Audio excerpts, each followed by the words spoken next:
Selamat malam Bapak Ibu sekalian. Kita akan bersama-sama belajar dari Kisah Rasul pasal yang pasal yang ke-15.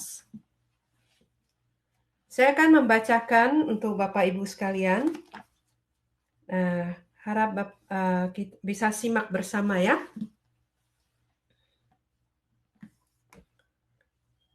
Sidang di Yerusalem. Beberapa orang datang dari Yudea ke Antioquia dan mengajarkan kepada saudara-saudara di situ. Jika kamu tidak disunat menurut adat istiadat yang diwariskan oleh Musa, maka kamu tidak dapat diselamatkan. Tapi Paulus dan Barnabas dengan keras melawan dan membantah pendapat mereka itu. Akhirnya ditetapkan supaya Paulus dan Barnabas serta beberapa orang lain dari jemaat itu pergi kepada rasul-rasul dan penatua-penatua di Yerusalem untuk membicarakan soal itu. Mereka diantarkan oleh jemaat sampai keluar kota, lalu mereka berjalan melalui Fenisia dan Samaria. Dan di tempat-tempat itu mereka menceritakan tentang pertobatan orang-orang yang tidak mengenal Allah. Hal itu sangat mengembirakan hati saudara-saudara di situ. Setibanya di Yerusalem, mereka disambut oleh jemaat dan oleh rasul-rasul dan penatua-penatua. Lalu mereka menceritakan segala sesuatu yang Allah lakukan dengan perantaraan mereka. Tetapi berapa orang dari golongan Farisi yang telah menjadi percaya datang dan berkata, orang-orang bukan Yahudi harus disunat dan diwajibkan untuk menuruti hukum Musa. Maka bersidanglah rasul-rasul dan penatua-penatua untuk membicarakan hal itu. Sesudah beberapa waktu lamanya berlangsung pertukaran pikiran mengenai soal itu, berdirilah Petrus dan berkata kepada mereka, hai saudara-saudara, kamu tahu bahwa telah sejak semula Allah memilih aku dari antara kamu supaya dengan perantaraan mulutku bangsa-bangsa lain mendengar berita Injil dan menjadi percaya. Dan Allah yang mengenal hati manusia telah menyatakan kehendaknya untuk menerima mereka sebab Ia mengaruniakan Roh Kudus juga kepada mereka sama seperti kepada kita. Dan Ia sama sekali tidak mengadakan perbedaan antara kita dengan mereka sesudah Ia menyucikan hati mereka oleh iman. Karena demikian, mengapa kamu mencobai Allah dengan meletakkan pada tengkuk murid-murid itu suatu kuk yang tidak dapat dipikul baik oleh nenek moyang kita maupun oleh kita sendiri? Sebaliknya kita percaya bahwa oleh kasih karunia Tuhan Yesus Kristus, kita akan beroleh keselamatan sama seperti mereka juga. Maka diamlah seluruh umat itu, lalu mereka mendengarkan Paulus dan Barnabas menceritakan segala tanda dan mujizat yang dilakukan Allah dengan perantaraan mereka di tengah-tengah bangsa-bangsa lain. Setelah Paulus dan Barnabas selesai berbicara, berkatalah Yakobus, hai saudara-saudara, dengarkanlah aku. Simon telah menceritakan sejak semula Allah menunjukkan rahmat-Nya kepada bangsa-bangsa lain, yaitu dengan memilih suatu umat dari antara mereka bagi namanya. Hal itu sesuai dengan ucapan para nabi seperti yang tertulis, kemudian aku akan kembali dan membangunkan kembali pondok Daud yang telah roboh. Dan reruntuhannya akan kubangun kembali dan akan kuteguhkan, supaya semua orang lain mencari Tuhan dan segala bangsa yang tidak mengenal Allah yang kusebut milikku. Demikianlah firman Tuhan melakukan semuanya ini, yang telah kutahui sejak semula. Sebab itu aku berpendapat bahwa kita tidak boleh menimbulkan kesulitan bagi mereka dari bangsa-bangsa lain yang berbalik kepada Allah. Tapi kita harus menulis surat kepada mereka supaya mereka menjauhkan diri dari makanan yang telah dicemarkan berhala-berhala, dari percabulan, dari daging binatang yang mati dicekik, dan dari darah.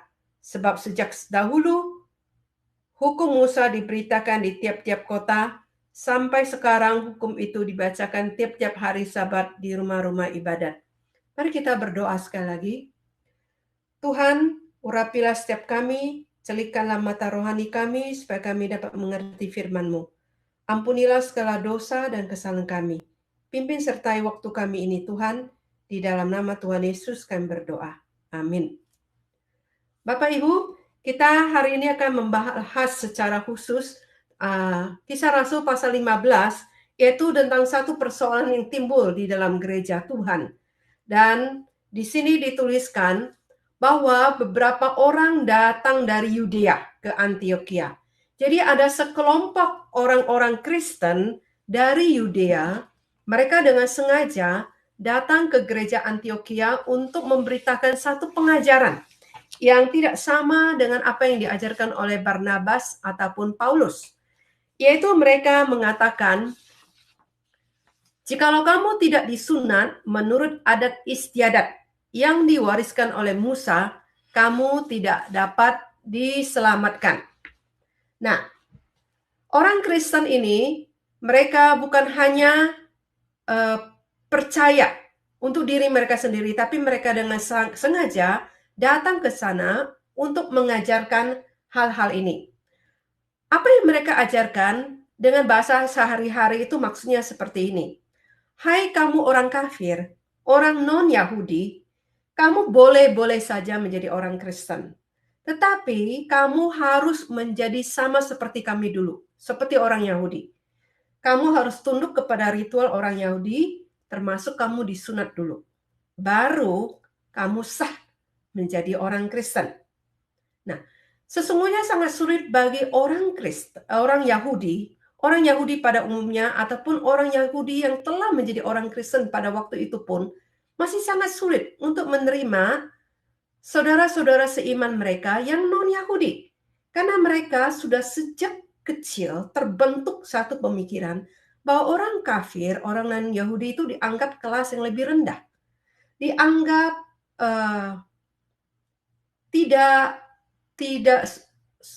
tidak bersih, unclean ya, seperti itu. Nah, oleh sebab itu mereka derajatnya lebih rendah. Oleh sebab itu kalau kamu mau bergabung, kamu harus sama seperti kami. Kamu harus melakukan tradisi-tradisi dan hukum-hukum Taurat seperti yang kami lakukan. Nah, kita lihat berikutnya. Nah, bagaimana respon Paulus dan Barnabas terhadap pengajaran mereka ini? Paulus dan Barnabas dikatakan dengan keras, dengan tegas, melawan, membantah pendapat mereka ini. Bahwa ajaran ini tidak benar. Ajaran ini bertentangan dengan pengajaran firman Tuhan. Nah, jadi Paulus dan Barnabas sudah berdebat, sudah menjelaskan, sudah membahas hal ini, tetapi mereka tidak dapat diyakinkan dan jemaat menjadi bingung. Nah, masalah ini adalah masalah yang serius karena di bagian berikutnya dikatakan Paulus dan Barnabas serta beberapa orang lain dari jemaat, yaitu wakil dari jemaat di sana, mereka bersepakat untuk membawa perkara ini ke Yerusalem, ke Dewan Penatua dan para rasul dan para pemimpin gereja yang ada di Yerusalem. Nah, mengapa hal ini penting sekali dan serius sekali? Pertama adalah ini menyangkut doktrin keselamatan, bukan sekedar tradisi saja, bukan suatu ritual atau suatu perayaan saja. Tapi ini menyangkut doktrin keselamatan karena diajarkan bahwa iman kepada Kristus saja tidak cukup. Kamu harus menambah, yaitu dengan disunat. Tanpa itu imanmu tidak lengkap. Nah, hal ini adalah sungguh sesuatu hal yang sangat serius. Kedua, masalah ini juga dianggap serius karena pengajaran ini sangat membingungkan jemaat. Lebih-lebih pada waktu itu banyak orang-orang Kristen baru. Dan tentu mereka sangat dibingungkan. Entah mereka orang Kristen non-Yahudi, entah mereka adalah orang Kristen Yahudi sendiri. Dan yang ketiga, jikalau masalah ini dibiarkan dan tidak ada penyelesaiannya, maka dapat terjadi perpecahan di dalam gereja, di mana orang yang Kristen Yahudi menjadi satu bagian dan orang Kristen non-Yahudi menjadi golongan yang berikutnya. Nah, maka perkara ini begitu serius dan jemaat di Antioquia, Paulus dan Barnabas mereka hanya bersepakat untuk menaikkan masalah ini ke dewan gereja yang ada di Yerusalem. Nah, dikatakan di sini mereka diantarkan oleh jemaat sampai keluar kota, lalu mereka berjalan melalui Fenisia dan Samaria. Nah, ternyata Bapak Ibu, memang jiwa daripada Paulus dan Barnabas dan jemaat mula-mula itu penuh dengan api yang berkobar-kobar untuk penginjilan. Jadi waktu di dalam perjalanan ke Yerusalem pun mereka singgah-singgah ke gereja-gereja yang ada. Dan mereka menceritakan akan apa yang telah Tuhan perbuat. Bahwa Injil itu telah sampai kepada orang-orang non-Yahudi dan banyak mereka yang bertobat. Nah, hal itu dikatakan sangat mengembirakan hati saudara-saudara situ. Tentu ini sangat kontras dengan orang-orang Kristen Yahudi yang dari Yudea tersebut yang menimbulkan kekacauan ya. Kalau yang ini mereka terima dan mereka bersuka cita sekali. Nah, berikutnya dikatakan setibanya di Yerusalem, mereka disambut oleh jemaat dan rasul-rasul dan penatua-penatua, lalu mereka menceritakan segala sesuatu yang Allah lakukan dengan perantaraan mereka. Nah, pada waktu di sidang tersebut, jadi bukan hanya Paulus, Barnabas, dan dewan gereja yang ada di Yerusalem atau utusan-utusan dari gereja Antiok, tetapi juga dari orang-orang Kristen Yahudi yang memberikan ajaran ini. Mereka juga hadir di situ. Nah, di sini mereka restate case-nya mereka. Mereka mengatakan orang-orang bukan Yahudi harus disunat dan diwajibkan. Bukan hanya disunat ya, tapi juga diwajibkan untuk menuruti hukum Musa. Nah, siapakah orang-orang Kristen Yahudi ini?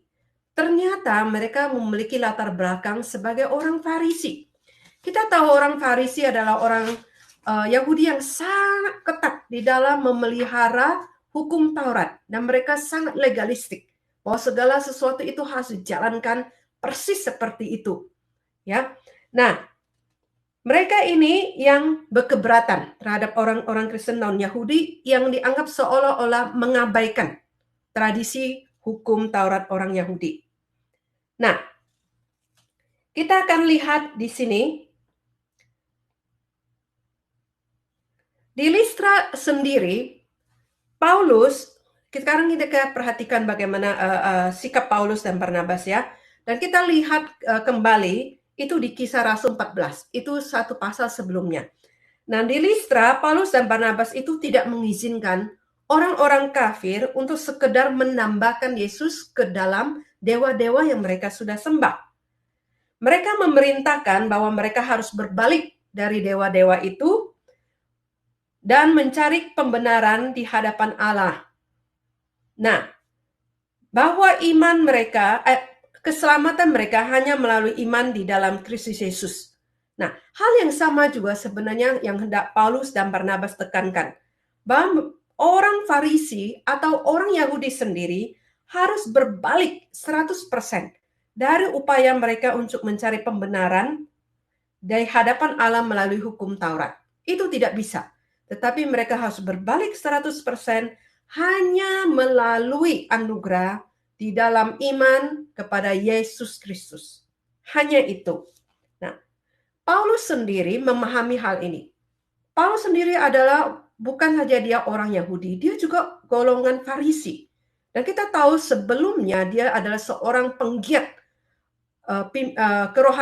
rohaniawan yang begitu mengebu-ngebu sebelum dia bertobat. Bukan hanya dia giat, dia mengajar, tetapi dia juga betul-betul menghantam mereka orang-orang Kristen yang dianggap telah sesat. Ya, nah Paulus sendiri adalah mantan orang Farisi. Itu disebutkan di dalam Filipi pasal 3 ayat 5. Dan dia menjadi orang Kristen. Dia sendiri percaya dan yakin penuh bahwa Yesus adalah satu-satunya keselamatan. Nah, karena Paulus sendiri menulis dengan sangat jelas di dalam Galatia pasal 2 ayat 16. Saya akan bacakan. Kamu tahu bahwa tidak seorang pun yang dibenarkan oleh karena melakukan hukum Taurat, tetapi hanya karena iman di dalam Kristus Yesus. Sebab itu, kami pun telah percaya kepada Kristus Yesus, supaya kami dibenarkan oleh karena iman dalam Kristus, bukan oleh karena melakukan hukum Taurat, sebab tidak ada seorang pun yang dibenarkan oleh karena melakukan hukum Taurat. Nah, Ini penting sekali penekanan ini, karena di zaman kita pun masih ada kelompok-kelompok tertentu yang menambahkan Yesus ke dalam pembendaharaan dewa-dewa atau kepercayaan yang mereka. Jadi saya misalnya kasih contoh, karena saya orang Tionghoa dan saya sebelum percaya kepada Kristus, seluruh anggota keluarga saya, orang tua, kakek, nenek, dan lain sebagainya, kami adalah penganut agama Konghucu. Dan nenek saya juga penganut Buddha. Jadi di rumah itu banyak sekali berhala-berhala, ya. Jadi ada Kuang Im, Kuang Kung, kemudian dewa pintu, dewa tanah, dewa langit, kemudian ada papan nama ya, leluhur dan lain sebagainya. Juga masih banyak sekali. Karena ada satu pemikiran, makin banyak makin bagus. Kalau yang satu nggak ke cover, yang lain bisa ke cover. Ya, kalau dewa pintu, dia hanya jaga pintu saja. Nanti kalau saya masuk ke tengah ruangan, ada masalah gimana? Oh, ada dewa lagi. Kalau keluar rumah, ada lagi yang lain dan sebagainya. Jadi makin banyak, makin baik. Nah, jadi doktrin ini bukan hanya sangat penting pada masa itu, tapi juga sangat penting pada zaman kita sekarang. Karena mungkin masih ada praktek-praktek semacam itu. Dan misalnya juga, jika adalah orang-orang Kristen yang latar belakang dari agama Sikh misalnya. Agama Sikh itu mengakui dan mengadopsi juga ada banyak pengajaran dari Buddhism, Hinduism, dan Jainism. Dan bahkan beberapa pandangan dan kepercayaan dari Islam mereka juga adopsi. Ya, jadi sinkretisme itu nyata sekali. Nah, atau misalnya kepercayaan animisme. Ada orang-orang mungkin menjadi orang Kristen tapi masih memelihara jimat-jimat, masih memelihara kris, masih memelihara patung-patung tertentu yang dianggap membawa perlindungan dan lain sebagainya. Nah, hal ini tidak boleh demikian. Karena firman Tuhan mengatakan dengan jelas, berbalik itu 100%, 180 derajat. Yang lama harus ditinggalkan dan betul-betul mata hanya memandang kepada Yesus. Satu-satunya, bukan ditambahkan. Nah, atau juga masih ada ajaran lain yang mengatakan iman di dalam Kristus belum cukup. Harus tambah perbuatan. Bisa perbuatan baik, bisa perbuatan menurut hukum Taurat seperti yang ditulis di sini, bisa kewajiban-kewajiban agama, dan lain sebagainya. Tidak, firman Tuhan dengan jelas mengatakan tidak. Hanya keselamatan adalah anugerah melalui iman kepada Yesus Kristus. Titik di situ. Nah, di sini kita lihat orang-orang Farisi itu restate their case, mengatakan orang-orang bukan Yahudi harus disunat dan diwajibkan untuk menuruti hukum Musa. Orang-orang ini ada kemungkinan besar mereka mengacu kepada perjanjian lama bahwa orang Israel adalah kaum pilihan Allah, maka bangsa-bangsa lain yang mau atau mendapat bagian dari kerajaan Allah, maka mereka harus menjadi bagian dari Israel terlebih dahulu. Nah, mereka mungkin mengutip dari Keluaran 12 ayat 48 sampai 49. Saya bacakan ya. Keluaran 12 ayat 48. Tetapi apabila seorang asing telah menetap padamu dan mau merayakan Paskah bagi Tuhan, maka setiap laki-laki yang bersama-sama dengan dia wajiblah disunat. Barulah ia boleh mendekat untuk merayakannya. Ia akan dianggap sebagai orang asli. Jadi ini cara orang non-Yahudi diadopsi masuk ke dalam umat Allah atau umat Israel pada waktu itu. Dan mereka berpikiran sama. Kalau sudah menjadi orang Kristen, demikian juga mereka jadi orang Yahudi dulu, baru menjadi orang Kristen. Nah, kita lihat ya apa yang terjadi di dalam sidang tersebut. Maka bersidanglah rasul-rasul dan penatua-penatua untuk membicarakan soal itu. Isu doktrin tadi ya. Sesudah beberapa waktu lamanya berlangsung bertukar pikiran mengenai soal itu, jadi mereka itu berdiskusi, mereka meneliti, mereka menilik masalah ini dengan cermat, dengan sungguh-sungguh, dengan penuh hikmat. Setelah itu dikatakan, berdirilah Petrus dan berkata kepada mereka. Dan apa yang dikatakan oleh Petrus? Kita perhatikan. Hai saudara-saudara, kamu tahu bahwa telah sejak semula Nah, sejak semula berarti ini adalah suatu pelajaran historikal tentang keselamatan dari Allah yang Petrus hendak sampaikan. Sejak semula Allah telah memilih aku dari antara kamu supaya dengan perantaraan mulutku bangsa-bangsa lain mendengar berita Injil dan menjadi percaya. Nah, kita lihat dulu di sini ya. Nah, jadi isu ini adalah sesuatu yang sangat penting. Tadi saya sudah jelaskan 3 hal yang sangat penting. Dan ini juga tidak bisa didiamkan atau menunggu diam-diam berlalu begitu saja atau membiarkan jemaat yang putuskan. Sesuai dengan hati nurani mereka. Kalau mereka mau ikut silakan, kalau tidak, tidak. Tidak demikian ya. Tapi ini sangat penting, oleh sebab itu dibawa ke dalam sidang. Nah, kemudian kita lihat Petrus di sini telah mengatakan bahwa sejak semula Allah memilih aku dari antara kamu supaya dari perantaraan mulutku bangsa-bangsa lain mendengarkan berita Injil dan menjadi percaya. Orang Yahudi berpikir bahwa mereka adalah bangsa pilihan Allah sejak semula. Tapi di sini firman Tuhan mengatakan sejak semula Tuhan Allah juga telah memilih bangsa-bangsa lain supaya mereka mendengarkan berita Injil dan mereka menjadi percaya.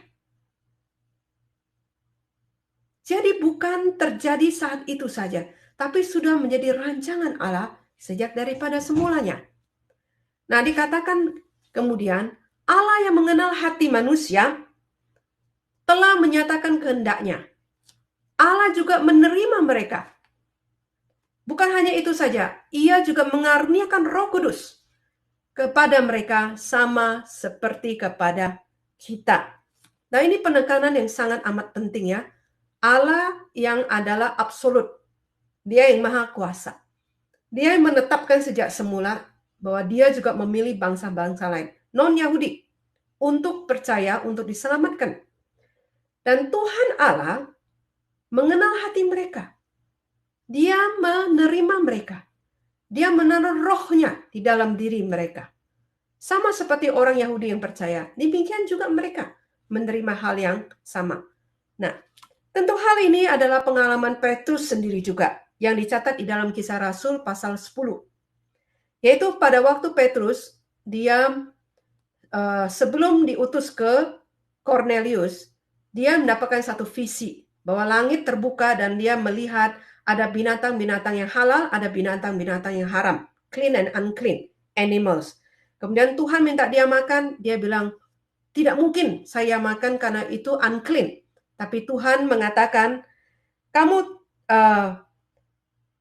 apa yang dikatakan halal, tidak boleh kau katakan haram. Seperti itu. Maka dikatakan makanlah dan seterusnya ya. Nah, kemudian Petrus juga berkata kepada mereka, kamu tahu betapa kerasnya larangan bagi seorang Yahudi untuk bergaul dengan orang-orang bukan Yahudi atau masuk ke rumah mereka. Tapi Allah telah menunjukkan kepadaku bahwa aku tidak boleh menyebut orang najis atau tidak tahir. Nah, ini adalah pengalaman yang Petrus terima sendiri di Kisah Rasul pasal 10. Bahwa Allah sendiri yang menguduskan mereka. Allah sendiri yang memilih mereka. Allah sendiri yang mengasihi mereka. Maka siapakah aku? Petrus hendak mengatakan tidak. Seperti itu. Nah, kemudian dia mengatakan di ayat 9, dan ia sama sekali tidak mengadakan perbedaan antara kita dengan mereka sesudah ia menyucikan hati mereka oleh imam. Allah sendiri tidak pilih kasih. Allah sendiri tidak membeda-bedakan Yahudi dan non-Yahudi. Di dalam darah anaknya sendiri, dia menyelamatkan semua orang-orang dari berbagai suku bangsa. Maka ditegaskan, jangan engkau mengadakan perbedaan. Nah, orang-orang Farisi Kristen ini mungkin masih berpikiran bahwa orang-orang kafir atau non-Yahudi itu haram atau unclean.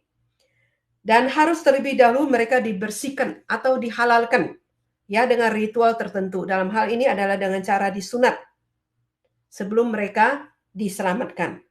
Tapi Petrus mengatakan bahwa hati yang bersih bukan karena mentaati hukum Taurat, tapi dibersihkan melalui darah Yesus Kristus. Dibersihkan melalui iman di dalam Kristus. Dibersihkan oleh iman, diselamatkan oleh iman. Nah, kita melihat ayat 10. Kalau demikian, mengapa kamu mau mencobai Allah dengan meletakkan pada tengkuk murid-murid itu suatu kuk yang tidak dapat dipikul, baik oleh nenek moyang kita maupun oleh kita sendiri. Dan di sini Petrus menekankan juga, mengapa kamu menambah beban sendiri kepada orang lain, di mana engkau sendiri tidak sanggup menanggungnya. Nah, kita mungkin juga masih ingat ya peristiwa di mana Musa naik ke atas Gunung Sinai dan menerima 10 hukum. Pada hari pertama di mana dia menerima hukum itu dan dia turun dari gunung, kita tahu perintah Allah yang pertama adalah, jangan ada padaku Allah lain di hadapanku. Hari itu juga terjadi pelanggaran di mana umat Israel, mereka membuat patung dari lembu emas. Dan mereka sujud menyembah, mengadakan pesta, dan mengadakan puji-pujian dan penyembahan kepada berhala. Awal pertama, sejak hukum diberikan saja, orang-orang Israel dengan bapak leluhurnya, itu saya tidak sanggup. Dan kita tahu sepanjang perjanjian lama, hukum-hukum itu dilanggar. Tidak ada satu pun yang sanggup. Baik para imam, baik para raja, baik pemimpin-pemimpin maupun umat Israel umumnya.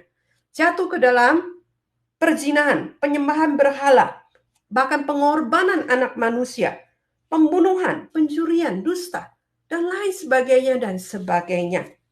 Jika engkau sendiri tidak sanggup menjalankan itu, mengapa engkau meletakkan beban itu kepada orang lain? Mengapa engkau hendak mencobai Allah? Nah, kita lihat berikutnya, Petrus menekankan. Sebaliknya, kita percaya bahwa oleh kasih karunia Tuhan Yesus Kristus, kita akan beroleh keselamatan sama seperti mereka juga. Nah, sekarang ini Petrus berkata-kata kepada orang Kristen Yahudi. Karena bagian akhir dikatakan, kita akan beroleh keselamatan sama seperti mereka juga. Apa yang hendak dikatakan di sini?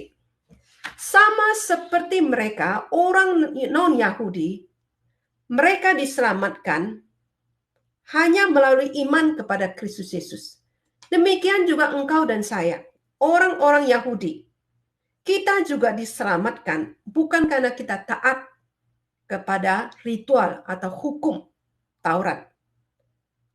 Atau memegang tradisi-tradisi yang ada. Bukan. Tapi sama seperti mereka diselamatkan oleh imam, engkau dan saya diselamatkan hanya melalui iman. Titik. Tidak ada penambahan apa-apa. Sekarang kita lihat Paulus dan Barnabas bicara. Maka diamlah seluruh umat itu. Lalu mereka mendengarkan Paulus dan Barnabas menceritakan segala tanda dan mujizat yang dilakukan Allah dengan perantaraan mereka di tengah-tengah bangsa-bangsa lain. Nah, dikatakan ya, seluruh mereka yang hadir di sidang itu diam. Nah, ini sebenarnya adalah sesuatu sikap yang baik. Menunjukkan betapapun persedihan itu terjadi, semua pihak itu diam. Mereka memiliki hati yang hormat dan bersedia mendengarkan satu sama lain, termasuk pemimpin-pemimpin yang ada di saat itu. Bahkan jika ada salah, bersedia dikoreksi. Bapak Ibu pernah menghadiri sidang atau rapat, entah di masyarakat, entah di perusahaan, bahkan di dalam gereja. Mungkin ada yang pernah menghadapi sidang yang begitu ribut. Ada yang merokok, ada yang menghentak meja, ada yang marah-marah, ada yang mungkin mengeluarkan kata-kata yang tidak baik, ada yang berteriak-teriak, ada yang mau menang sendiri dan sebagainya. Ada teman saya ya, dari sinode gereja tertentu, tuh saya mahasiswa, itu terjadi pertikaian luar biasa ya. Dan dia menceritakan hal seperti itu terjadi. Sungguh-sungguh tidak seperti gereja sama sekali. Ya. Nah, tetapi di sini kita boleh belajar, perselisihan boleh terjadi. Ketidaksepahaman boleh terjadi, tapi sama-sama takut akan Tuhan, sama-sama mendengarkan, sama-sama bersedia dikoreksi. Jadi di sini kita melihat mereka semua diam, ada sikap respek dan ada sikap mau mendengarkan. Nah, sekarang kita lihat apa yang Paulus dan Barnabas katakan ya. Dikatakan mereka itu menceritakan segala tanda mujizat. Nah, ini suatu hal yang luar biasa.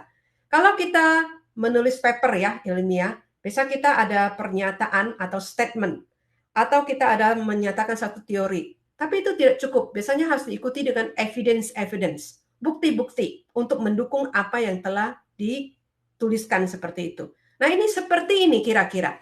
Bahwa Petrus telah mengutip dalam firman Tuhan dan juga Petrus telah menceritakan prinsip-prinsip firman Tuhan. Nah, di sini Paulus dan Barnabas, mereka menambahkan bahwa pengalaman mereka sendiri, melihat sendiri karya perbuatan Tuhan di antara orang-orang non-Yahudi. Bahwa mereka itu banyak yang percaya. Dan Tuhan Allah menyatakan segala tanda dan mujizatnya di antara mereka. Bukan hanya satu, banyak. Dan itu dilihat, itu disaksikan oleh banyak orang. Nah, evidence itu begitu nyata dan banyak dan tidak bisa dipungkiri. Bahwa Tuhan itu bekerja dengan nyata di antara orang-orang non-Yahudi.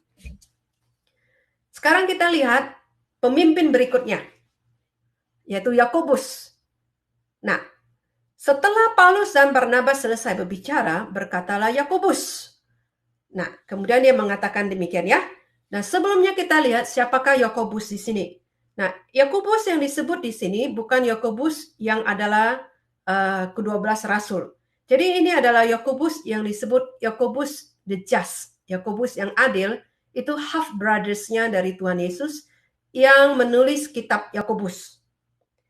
Nah, beliau ini juga ternyata adalah pemimpin gereja mula-mula dan sepertinya dia adalah chairman atau ketua sidang di situ ya. Nah, kemudian dia mengadres orang banyak, dia katakan demikian. Hai saudara-saudara, dengarkanlah aku. Simon telah menceritakan bahwa sejak semula Allah menunjukkan rahmat-Nya kepada bangsa-bangsa lain, yaitu dengan memilih suatu umat dari antara mereka bagi namanya. Jadi ini paraphrase apa yang telah disampaikan oleh Simon Petrus. Dia mengiyakan, dia setuju, dia menguatkan apa yang Simon katakan ya. Berikutnya, hal itu sesuai dengan ucapan-ucapan para nabi seperti yang tertulis. Oh, ternyata dia tambahkan lagi bahwa itu juga dikuatkan, dan di sini kita melihat Yakobus mengutip dari kitab Amos. Dan apa yang dituliskan di sini ya? Ayat 16. Kemudian aku akan kembali dan membangunkan kembali pondok Daud yang telah roboh. Dan leruntuhannya akan kubangun kembali dan akan kuteguhkan, supaya semua orang mencari Tuhan dan segala bangsa yang telah mengenal Allah yang kusebut milikku. Demikianlah firman Tuhan yang melakukan semuanya ini, yang telah diketahui sejak semula. Nah, di sini dikatakan bahwa pondok Daud yang telah roboh, ini adalah mengacu kepada bangsa Israel, ke-12 suku tersebut, bahwa mereka itu telah gagal dalam mentaati Allah. Dan mereka itu dikatakan pondok Daud itu telah roboh. Tetapi dikatakan neruntuhannya itu sisa-sisanya ya. Dikatakan Tuhan akan bangun kembali. Tuhan tidak putus asa atau Tuhan menyerah atau Tuhan berhenti di situ. Dikatakan dia akan membangun kembali umatnya. Nah, tetapi umatnya yang di sini dikatakan supaya orang lain, semua orang lain mencari Tuhan dan segala bangsa yang tidak mengenal Allah, kusebut milikku. Dan dikatakan bukan hanya dari antara orang Israel saja, umatnya yang akan dia bangun kembali. Umatnya yang baru yang dibangun kembali itu mencakup lebih daripada orang Yahudi. Nah, Gentiles atau orang-orang tidak mengenal Allah di sini, atau orang kafir, atau Gentiles, itu dalam bahasa Latin itu artinya etne atau etnik. Nah, ini ada sesuatu hal yang sangat surprising. Karena bagi orang Yahudi, mereka berpikir bahwa sejak semula Allah telah memilih bangsa. Dan mereka berpikir bangsa yang dipilih itu adalah bangsa Israel. Tetapi di sini dikatakan sejak mula Allah telah memilih juga Gentiles dalam di sini etnik, orang-orang dari berbagai-bagai suku untuk menjadi bangsa, untuk membentuk bangsa atau umat Allah. Nah, ini ada suatu hal yang sangat membuka orang-orang Kristen, Yahudi yang ada di sana pada waktu itu. Bahwa umat Tuhan yang dibangun kembali oleh Tuhan di dalam Kristus Yesus itu bukan hanya orang Yahudi, tetapi dari segala suku-suku bangsa. Termasuk engkau dan saya dari suku non-Yahudi. Nah, kita di sini akan melihat selanjutnya kesimpulan daripada sidang tersebut. Yakobus mengatakan, sebab itu aku berpendapat. Sebenarnya mungkin lebih tepat adalah aku menyimpulkan atau aku resolve, aku menyatakan, ya, ada sesuatu yang lebih kuat, ya, bahwa kita tidak boleh menimbulkan kesulitan bagi mereka dari bangsa-bangsa lain yang berbalik daripada Allah. Jadi kesimpulan yang pertama yang ditegaskan oleh Yakobus adalah jangan menambah beban, jangan menghalang-halangi, jangan menaruh batu sandungan bagi bangsa-bangsa lain yang mau datang kepada Kristus Yesus, yang mau berbalik kepada Allah.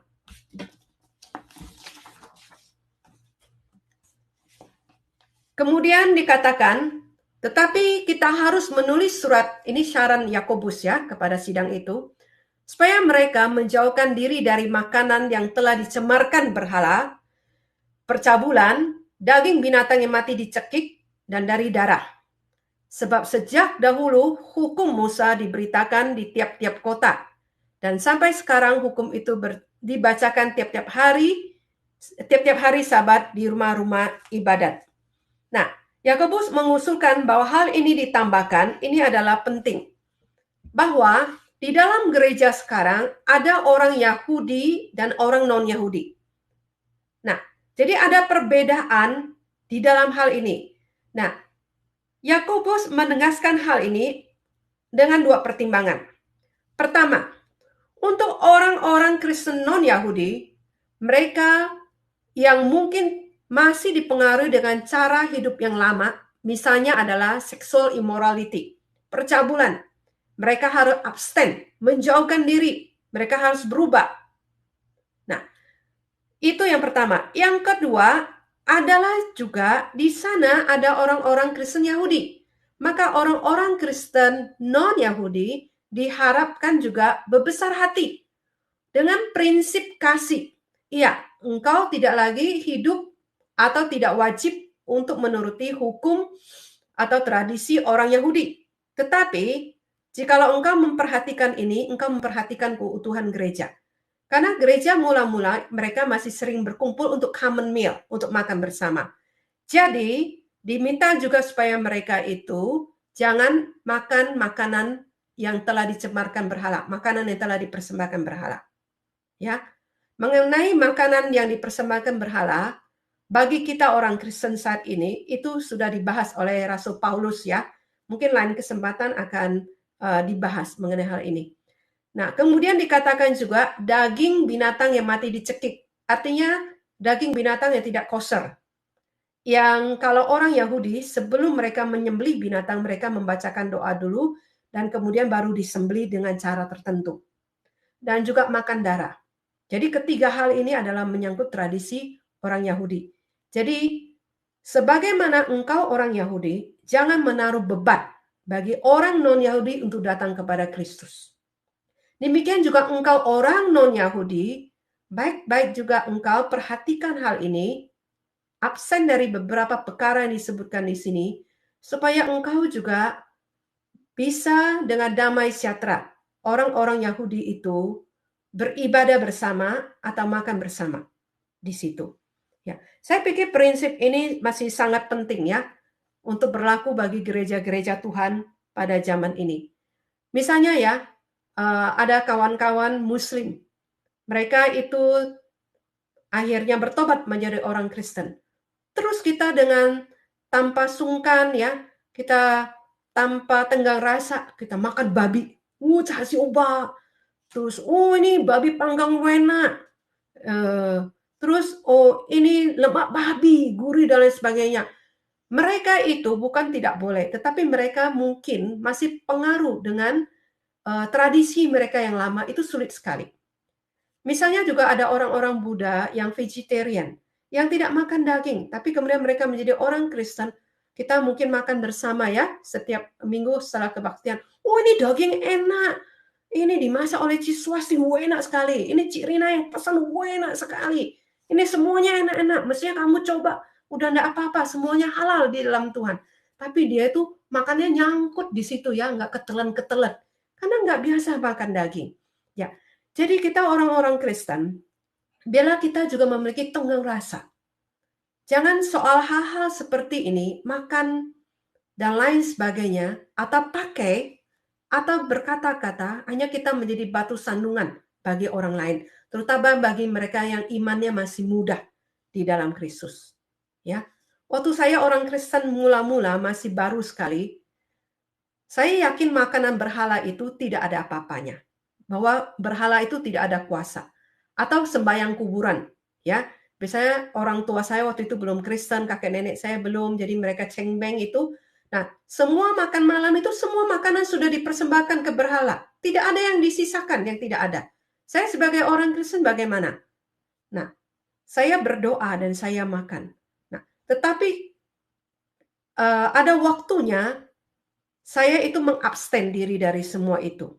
Pada waktu itu kapan? Waktu orang tua saya mulai percaya. Nah, kakek nenek mereka masih ya melakukan tradisi itu. Nah, kemudian bersama-sama saya mendukung karena mereka itu imannya masih muda, masih awal sekali. Masih takut-takut bahwa berhala itu punya pengaruh dan lain sebagainya. Maka abstain. Ya. Jadi prinsip kasih itu melebihi daripada sekedar inginnya kita. Mau makan ini, mau pakai itu, termasuk berpakaian. Jikalau cara pakaian kita yang terlalu pendek menghalangi orang lain dalam beribadah, maka kita harus abstain dan lain sebagainya. Baik, kita lanjutkan. Selanjutnya apa yang dilakukan ya setelah sidang dewan ini berlalu. Maka rasul-rasul dan penatua-penatua beserta seluruh jemaat itu mengambil keputusan untuk memilih dari antara mereka beberapa orang yang akan diutus ke Antioquia bersama-sama dengan Paulus dan Barnabas, yaitu Judas yang disebut Barsabas dan Silas. Keduanya adalah orang terpandang di antara saudara-saudara itu. Nah, jadi kemudian diputuskan bahwa hasil sidang ini akan dibawa kembali kepada jemaat yang ada di Antioquia. Bersama dengan itu, mereka sungguh-sungguh perhatian ya, mereka utus 2 orang yang terbaik, representatif daripada dewan gereja yang ada di sana, untuk bersama-sama dengan Paulus dan Barnabas kembali ke Antioquia. Kepada mereka diserahkan surat yang bunyinya, salam dari rasul-rasul dan penatua-penatua dari saudara-saudaraku kepada saudara-saudara yang di Antioquia, Syria, dan Kilikia yang berasal dari bangsa-bangsa lain. Ini jelas ya suratnya ya. Kami telah mendengar bahwa ada beberapa orang dari antara kami yang tiada mendapat pesan dari kami telah menggelisahkan dan menggoyangkan hatimu dengan ajaran mereka. Nah, ini penting, mereka tegaskan. Beberapa orang Yahudi Kristen yang datang dari Yudea membawa ajaran itu kepada kalian tentang bahwa harus disunat dulu baru selamat. Itu bukan dari kami. Itu bukan dari dewan gereja-gereja atau utusan yang ada di Yerusalem. Jadi itu ditegaskan ya. Nah, sebab itu dengan bulat hati kami telah memutuskan untuk memilih dan mengutus berapa orang kepada kamu bersama-sama dengan Barnabas dan Paulus yang kami kasihi, yaitu 2 orang yang telah mempertaruhkan nyawanya karena nama Tuhan kita Yesus Kristus.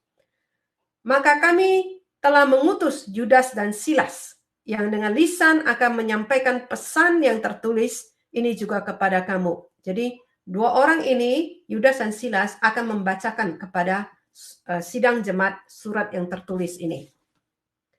Sebab adalah keputusan Roh Kudus dan keputusan kami, supaya kamu jangan ditanggungkan lebih banyak beban daripada yang perlu ini. Kamu harus menjauhkan diri dari makanan yang dipersembahkan kepada berhala, dari darah, dari binatang, daging binatang yang mati dicekik, dan dari percabulan. Jikalau kamu melihara dari hal-hal ini, kamu berbuat baik. Sekianlah, selamat. Jadi ini suratnya sangat singkat sekali dan sangat padat. Nah, dikatakan di sini ini adalah keputusan, bukan sekedar keputusan para rasul dan pemimpin-pemimpin gereja yang ada di dewan gereja yang ada di Yerusalem. Tapi dikatakan adalah berdasarkan pimpinan akan daripada Roh Kudus. Roh Kudus dan keputusan kami, mereka mengatakan demikian. Jadi ini adalah hal yang sangat penting sekali.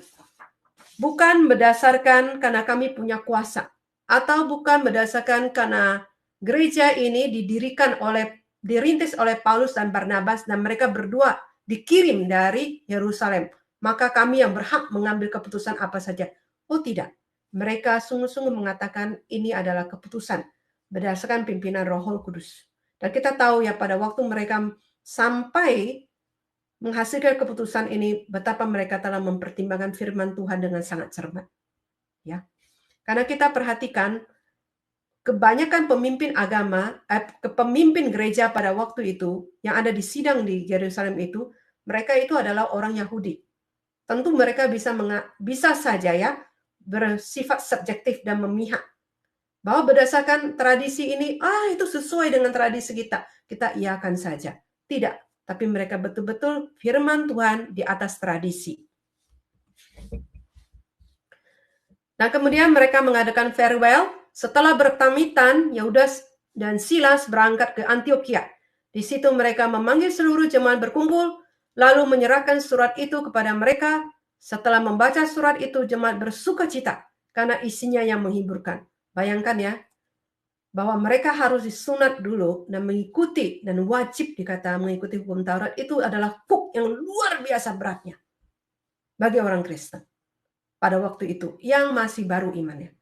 Tapi setelah itu disampaikan, dikatakan mereka bersuka cita seperti beban yang berat itu dilifted, seperti cloudy ya, karena hal itu sangat membingungkan, seperti awan yang menutupi kecerahan iman mereka itu juga dihalaukan, dan mereka merasa begitu bersuka cita dan dihiburkan dengan hasil keputusan sidang tersebut. Ayat 32. Yudas dan Silas yang adalah juga nabi lama menasehati saudara-saudara itu dan menguatkan hati mereka. Dan sesudah berapa waktu keduanya tinggal di situ, saudara-saudara itu melepas mereka dalam damai dan kembali kepada mereka yang mengutusnya. Tapi Silas memutuskan untuk tinggal di situ. Ya. Jadi sampai di sini ya, di bagian akhir setelah mereka menyampaikan keputusan tersebut, Yudas dan Silas tinggal berapa waktu, mereka menguatkan iman mereka, mereka mengajar mereka, kemudian Yudas balik dan Silas masih tinggal beberapa waktu untuk menemani jemaat yang ada di sana ya. Nah, demikian apa yang kita pelajari pada malam hari ini dari Kisah Rasul 15. Nah, menurut Bapak Ibu boleh tuliskan ya, apa yang Bapak Ibu pelajari pada malam hari ini? Saya hanya nuliskan beberapa hal, yang lainnya Bapak Ibu boleh tambahkan. Pertama, ini adalah penegasan kembali bahwa keselamatan adalah anugerah, bukan karena perbuatan baik, bukan karena melakukan hukum Taurat dan lain sebagainya, tetapi anugerah, pemberian semata-mata di dalam Kristus, dan hanya di dalam Kristus melalui iman. Kedua, kita bisa pelajari bahwa karakter pemimpin gereja yang sejati dicontohkan oleh Paul dan Barnabas maupun para pemimpin dewan gereja yang ada di Yerusalem. Mereka memiliki hati yang takut akan Tuhan, dipenuhi Roh Kudus, mereka meneliti dan tunduk kepada kitab suci, saling mendengarkan dan memelihara keutuhan gereja, termasuk orang Kristen Farisi yang menimbulkan ajaran itu. Mereka juga tunduk pada waktu itu. Ya, demikian seharusnya jikalau ada kesalahpahaman, ketidaksefahaman, perselisihan di dalam gereja, Seharusnya contoh seperti inilah kita menyelesaikannya baik-baik. Ya. Kemudian kita melihat karena pemimpin itu adalah orang-orang yang trusted dan worthy. Orang-orang yang dapat dipercaya, maka dikatakan jemaat dengan hormat menerima keputusan yang ada. Mungkin ada hal-hal lain yang Bapak Ibu pelajari pada malam hari ini.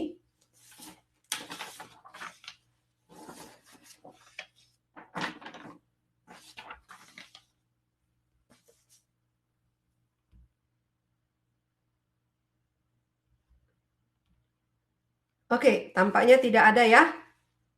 Kalau begitu, PA kita sampai di sini. Mari kita berdoa. Bapa di dalam surga, kami bersyukur ya Tuhan akan tangan pemeliharaan-Mu yang luar biasa akan gereja-Mu sepanjang masa. Sejak mula-mula ya Tuhan, gereja juga tidak sempurna. Ada banyak masalah-masalah yang terjadi, termasuk pengajaran-pengajaran yang tidak benar.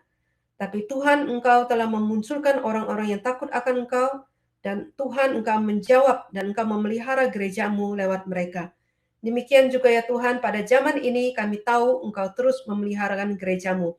Secara khusus kami berdoa untuk gereja-Mu ICLA ini, Tuhan akan peliharakan terhadap daripada segala yang sesat. Tuhan peliharakan juga dari perpecahan. Tuhan juga peliharakan daripada kami mementingkan sekedar tradisi atau etnik atau suku atau merasa superior. Tapi berilah kami hati yang takut akan Engkau dan tunduk kepada kebenaran firman-Mu dan kepada pimpinan Roh Kudus. Dan berdasarkan prinsip kasih, boleh membangun satu sama lain.